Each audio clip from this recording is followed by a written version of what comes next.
NFL media is making the most out of a recent report about Dallas Cowboys head coach Mike McCarthy getting fed up with the way that Jerry Jones does things. And today, we'll try to fight that drama. We'll try to keep it objective and address what does this even mean, and should Cowboys fans be worried at all? And, just an honest conversation about it. Let's get to it. Here we go.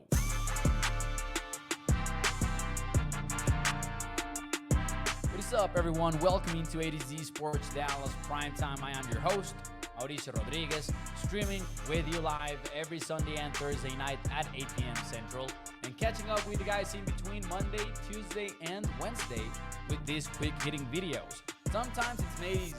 Sometimes it is made easy. And funny enough, this whole report that I'm talking about and that we will be discussing on this beautiful Monday, the 24th, is from an article that was published in June the 3rd. But you know how the internet can go. Somebody surfaced it into the internet once again, and it blew up. And Rich Eisen was talking about it on national media. NFL Network, I think they mentioned it, but I'm not sure. CBS had an article about it. Suddenly, it got started, it picked up some hit, and everyone has been talking about it on this Monday. And I wanted to address it, but I wanted to do it from a point of view where we take all of the drama aside. And we're not going to be doing a show where we're like, okay, now we've got some beef inside the Star. We've got some problems. Trouble is brewing. Could Mike McCarthy be fired mid-season? This, that, and the other. We'll talk about why Mike McCarthy is fed up in the first place. We'll talk about the report as well, and I actually was going to share my screen just so you read the actual quote, and then we'll react to this whole thing, and I've got some notes that I would like to share with all of you. So the big thing, right? This is from Tyler Dune of the Go Long Substack, which you can find and you can subscribe to. But CBS has a quote right here, and I will point out this is not a Tyler Dune quote. This is an ex-Cowboys personnel man's quote through Tyler Dune, and the ex-Cowboy personnel man is quoting other people, basically. So here goes a quote.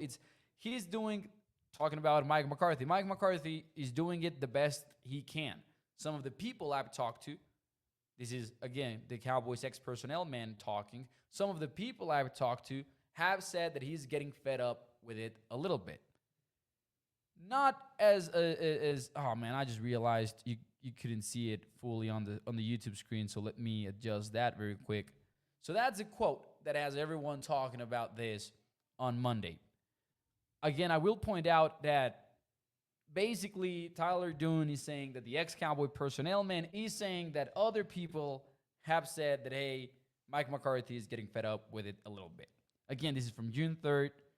The only thing, my initial reaction to this was, well, aren't we all done with the way that the Cowboys do things? But my second reaction was, is this something or nothing? And you can tell me in the chat, what do you feel about that? Is this something or nothing? Is it a big deal? Is it a small deal? No deal at all? Let me know what you think about this in the chat. It ultimately it's got to come down to Mike McCarthy being a coach on a contract year and not having any sort of long-term security beyond 2024. It cannot be easy, man. It cannot be easy to be in that situation. But we'll go deeper here, right? Think about how uncommon it is. I might be forgetting somebody, but I don't recall any other coach being in the same situation as McCarthy is going into 2024. And that doesn't mean there aren't coaches on the hot seat. It means that there's no one going into it under a contract year. Mike Tomlin with the Pittsburgh Steelers might be on the hot seat with the way that things have been trending in Pittsburgh for the last few years. He got extended this weekend. And it always happens with these coaches that we believe are in the hot seat. They get extended, and then maybe they're fired afterwards, but they get extended. They get that long-term security, which Mike McCarthy is not getting. And the problem that I view with this, and the problem that I think Mike McCarthy might be getting fed up with, is the fact that, sure, the Cowboys are kind of like making this storyline all about they got to prove it to us. And I do have a problem with that. I'll get into that later. But the problem is you're asking them to prove it on a year in which you're not setting them up for success. And I understand wanting the head coach to prove it, the players to prove it, but also it is such a complex sport where there are 22 moving pieces on the field every single snap, and you're admittedly being like, hey, we want them to do more with less, which was an actual quote from the Jones when discussing Dak Prescott specifically. But you're seeing the super teams that are being built all around the NFL. You see it with the 49ers. You're seeing the Philadelphia Eagles pay everyone, right? Their guys are setting them up for success. They're making moves. They're doing this, that, and the other after paying Jalen Hurts his big-time quarterback money. And the Cowboys are not doing anything of the sort. In fact, they've gotten worse on paper, something that we've discussed recently. Losing Tyron Smith, this, that, and the other. So I can understand the frustration behind, okay, you want me to prove it, yet you're not helping me out to prove it. And going a little bit deeper here, I just don't buy the whole I want them to prove it storyline. I don't, specifically with Mike McCarthy. Because there's this thing about the head coach contracts in the NFL that the thing is they're essentially guaranteed, unlike the players' money. So if you extend Mike McCarthy for, say, 2 years, let's not even discuss a longer extension, right? If you extend Mike McCarthy for 2 years, and I'm going to make up a number, you're going to pay him $10 million for each of those 2 years, $20 million in extension money, right? In quote-unquote new money, and you fire him after the 2024 season, well, he is still going to get paid for the 2025 and the 2026 season because the contract is guaranteed. And the only way you can get out of that is if something like the Urban Meyer thing goes down, like it happened in Jacksonville, or with the Gruden emails, for example. Like if there's a cause, just like in real life, right?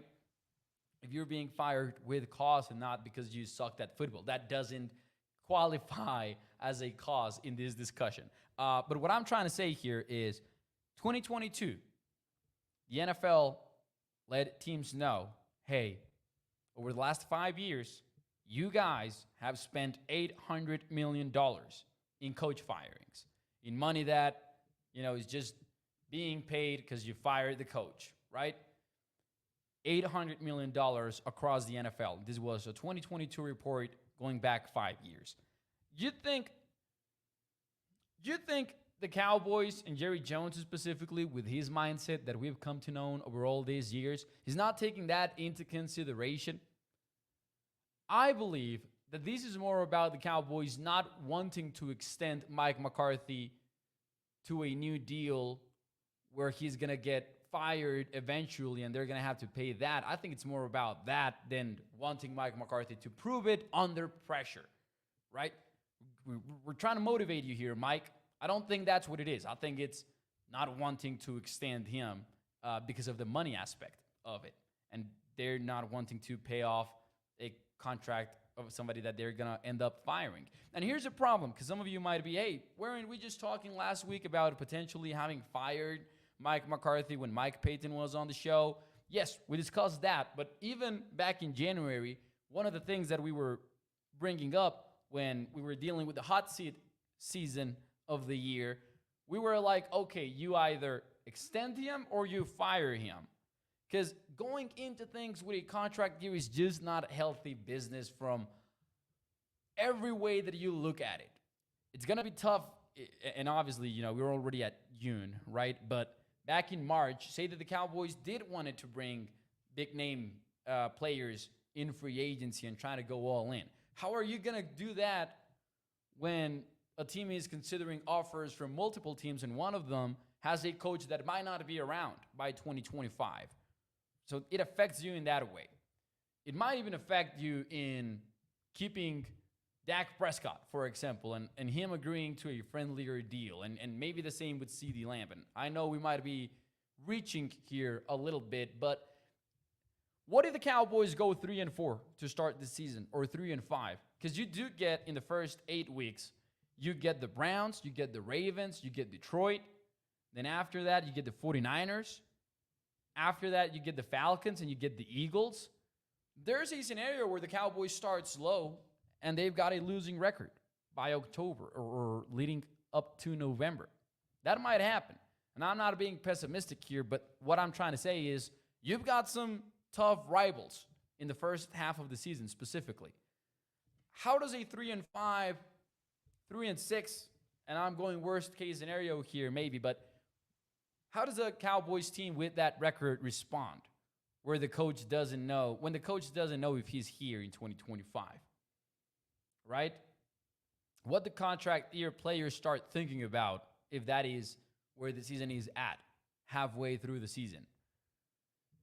And I'm not even arguing for Mike McCarthy, but I'm trying to explain the situation that the Cowboys are at and just how easy it is to be like fed up with the situation, if that is the case, right? I don't think this is about Mike McCarthy wanting out of Dallas and just laying the groundwork, letting everyone know that he's fed up with the team and all that. I think it's just a tough situation that he finds himself in. And I do genuinely believe the Cowboys could have made it better, right? The Cowboys could have removed the concern that Mike's number one wide receiver is not going to show up to training camp because there is no deal in place.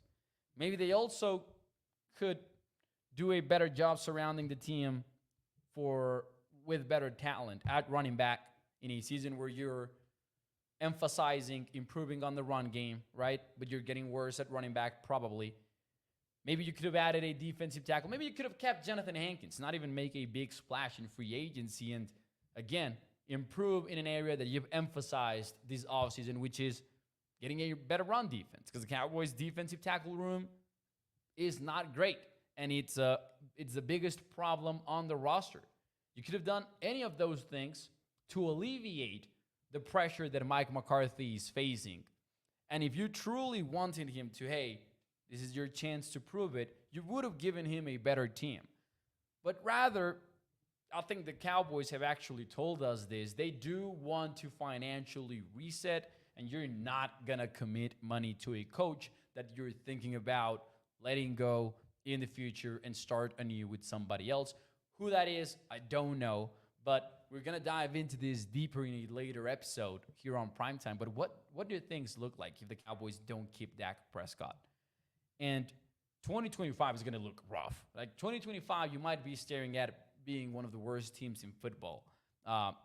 In order to set up yourself for success maybe in 2026. Like, I would think of 2025 as a prime year for tanking if Dak Prescott is not around by then. So, I know we're talking about Mike McCarthy, and it's so easy to go to the Dak Prescott combo, to the CeeDee Lamb combo, but I think it all ties together.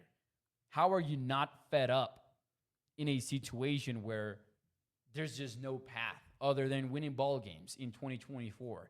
And that sounds good in theory, but I'm not sure it's the best environment to create in the NFL, in a very, very tough NFL. Whereas with the Philadelphia Eagles, and I'm just going to use them as an example here, coordinators did not work in 2023. Boom, they were fired. Kellen Moore was brought in. Vic Fangio was brought in. Change happened. In the meantime, though, they're paying Jalen Hurts. They're paying Devonta Smith. They're paying A.J. Brown. They're paying the offensive linemen. The team is making moves in the NFL draft, like 10 trades I think they pulled off in order to get better, right? They're being aggressive about building the team. They're doing this. They're doing that, the other. I don't know if it's going to work out for them, but there's a different kind of vibe to the two teams.